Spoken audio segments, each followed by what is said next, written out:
संजीव भारद्वाज जी से हम शुरुआत करते हैं इस सेशन की। संजीव जी, आप फिलहाल कांग्रेस पार्टी का पक्ष रखने के लिए हमारे बीच में हैं और बड़े बड़े दावे इस वक्त हो रहे हैं कांग्रेस पार्टी की तरफ से आगामी चुनाव को लेकर। आप कह रहे हैं कि हम बहुत फॉर्म में हैं और जीतेंगे। मैं आपके इसको जो क्वेश्चन आपने किया है, मैं ये समझ नहीं पाया कि आपने किस स्टेट के बारे में किया है। पंचकुला के लिहाज से, हरियाणा के लिहाज से हम बात कर रहे हैं सर। सबसे पहले तो आप सभी को नवरात्रों की बहुत बहुत मुबारकबाद। फिर दोबारा इंडिया न्यूज़ हरियाणा के हम सब आभारी हैं कि हमें अपनी बात रखने के लिए आपने इस मंच पे हमें आमंत्रित किया।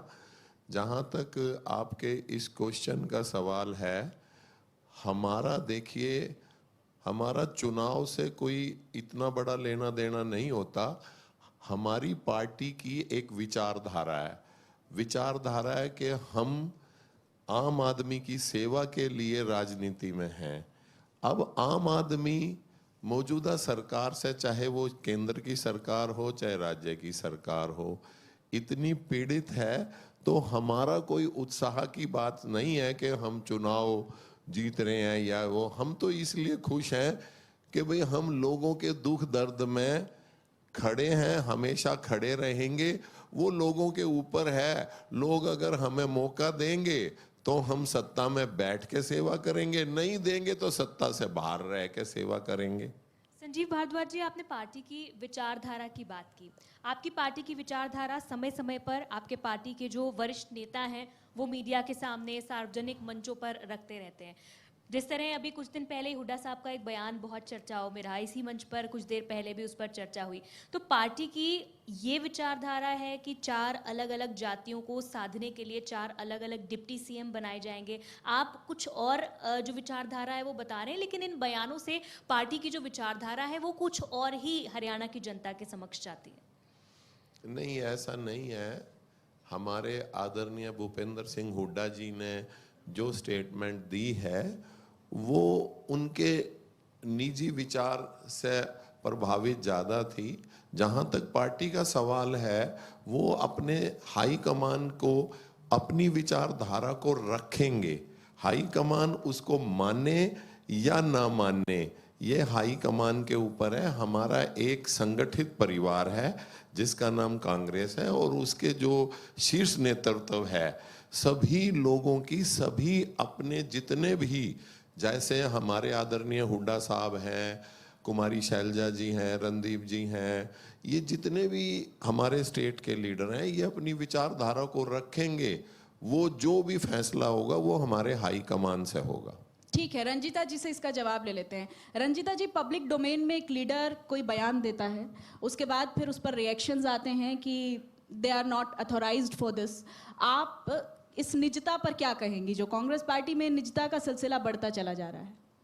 देखिए, दुर्भाग्यपूर्ण है।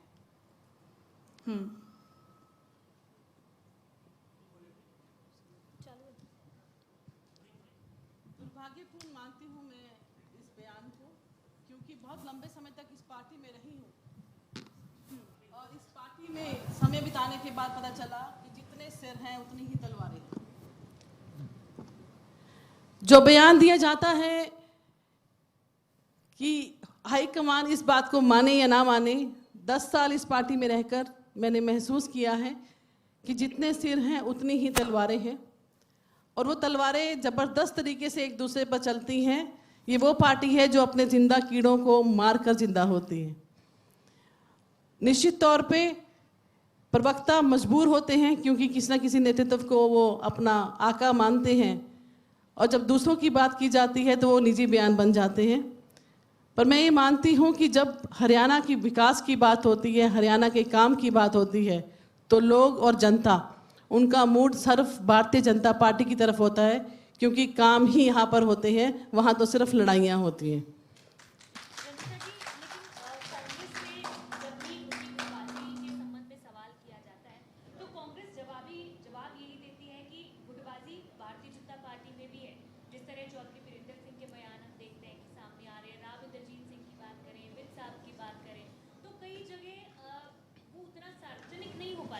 लेकिन अंदर खाते कांग्रेस हमेशा ये कहती है कि ये बीजेपी में भी है, इस पर आप क्या? देखिए, कभी भी भारतीय जनता पार्टी इतनी मजबूत पार्टी है, आदरणीय मोदी जी ने सब लोगों को एक मुट्ठी में बांध कर रखा हुआ है। जो आप चौधरी वीरेंद्र सिंह की बात कर रहे हैं, किसी और की बात कर रहे हैं, उनके बयान किसी विशेष टिप्पणी को लेकर होते हैं कि अगर जेजेपी का साथ रहा तो हम ये करेंगे। अदरवाइज अगर पार्टी की बात होती है, पार्टी लेवल की बात होती है, तो भारतीय जनता पार्टी की छतरी के नीचे सब ऊपर से नीचे तक एक ही विकास को लेकर चलते हैं कि हमने हरियाणा का विकास करना है और हरियाणा के विकास के लिए सभी लोग कटिबद्ध हैं। और मनोहर लाल खट्टर जी ने जिस तरीके का नेतृत्व पूरे 10 साल तक दिया है, निश्चित तौर पे आज जनता जनार्दन जो है, अगर पंचकूला की बात करते हैं तो विकास कार्यों की जो है एक झड़ी यहाँ पर लगा रखी है। 4000 करोड़ के काम आज पंचकूला की जनता को सरोकार बनकर दिए गए हैं। अगर मैं फेयर लिस्ट लंबी गिनानी शुरू करूँ, चाहे वो एजुकेशन है, चाहे वो रोड्स हैं, चाहे वो ट्रांसपोर्ट है, चाहे वो हेल्थ है, हर चीज़ में पंचकूला आज नंबर 1 है। ठीक है, रजत पंजेटा जी से भी रिएक्शन ले लेते हैं। रजत जी, दोनों ही पार्टीज की तरफ से कहा जा रहा है कि बहुत ज़बरदस्त दावे हो रहे हैं। इस बीच इनेलो कहाँ स्टैंड करती है हरियाणा के इलेक्शंस के लिहाज से? देखिए, इंडियन नेशनल लोकदल पार्टी जो है वो धरातल की और जनहित के मुद्दे और जो वंचित और शोषित वर्ग है खासकर, और जो ज़मीनी वर्ग जिसे कहते हैं धरातल की लड़ाई लड़ने का काम करती है। और सदैव ही, चाहे वो किसानों का मुद्दा हो, चाहे कभी फसल ना बिक रही हो, एमएसपी का मुद्दा हो, और बिजली के जो बिल अब वो तो आप हम सभी जिसको उसकी सेक लग रही है। राजनीति से हटकर कुछ ऐसी बातें जो सीधी जनता से जुड़ी हैं, इंडियन नेशनल लोकदल का हमेशा ये प्रयास होता है कि वो सीधा ऐसे मुद्दों को उठाए जो प्रैक्टिकली खुद उनसे आप जाके देखें। सीधा ड्राइंग रूम पॉलिटिक्स तो आपको इंडियन नेशनल लोकदल का वर्कर नहीं आप कह मिलेगा। रहे हैं ड्राइंग रूम पॉलिटिक्स होती है, आप जनता से बहुत जुड़े हुए हैं, जनता आपसे क्यों नहीं जुड़ी हुई? नहीं, ऐसा कुछ नहीं है कि समय एक जैसा नहीं रहता, और परिवर्तन प्रकृति का नियम है। अभी हमारी 24 फरवरी को परिवर्तन पद यात्रा भी शुरू हुई थी, जो कि मेवात के श्रृंगार से वो शुरू हुई थी। मैं स्वयं वहाँ पे था, तो हम सीधा अपनी जो हमारी पद यात्रा थी उससे सीधा हमारा संवाद जनता से हुआ है। उनकी जो मूलभूत सुविधाएं हैं, आज तक आप देख लीजिए, अब जाके भाजपा सरकार ने मेवात में अब जाके एक पीने का पानी का प्रोजेक्ट आखिरी में जाते हुए अब सालों, अब आप सड़कों का देख लीजिए, यहाँ फ्लाईओवर्स का देख लीजिए। अगर मैं शुरुआत यहाँ पे करूँ, कालका से कोई पब्लिक टॉयलेट नहीं है, पिंजौर में सिर्फ 2 हैं, वो बंद पड़े हैं, जगह जगह जाम लग रहा है। वो रेलवे वाला जो ओवर ब्रिज बनना है वो इतने टाइम से ऐसे ही पड़ा हुआ है। सड़कों की हालत आपको पता है, इवन पंचकुला आप सेक्टर 5 घूमने लग जाएं, अभी कारपेटिंग हुई है। वो सेक्टर 7 वाली मेन रोड जो चंडीगढ़ को जाती है।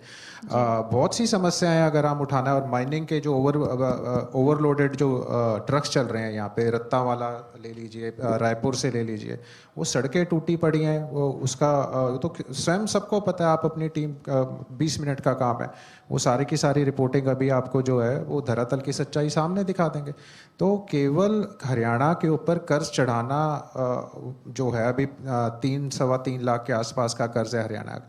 हम सब 1 लाख के ना चाहते हुए भी हमारे ऊपर 1 लाख का कर्ज है। प्रत्येक व्यक्ति के ऊपर, जो आज नया बच्चा जन्मा है उसके ऊपर भी कर्ज है। ये कर्ज जो है ये आपकी और हमारी जेब से ही जाएगा। बहुत ज़्यादा बेलगाम तरीके से कर्ज बढ़ा है हरियाणा के ऊपर, ये भी चिंता का विषय है।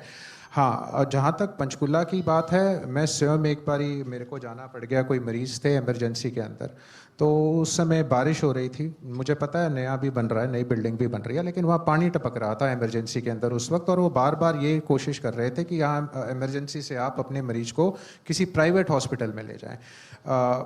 हमें जो दिखाया जाता है और धरातल में हर एक जो व्यक्ति अपनी परेशानी से जूझ रहा है वो बहुत अलग होता है।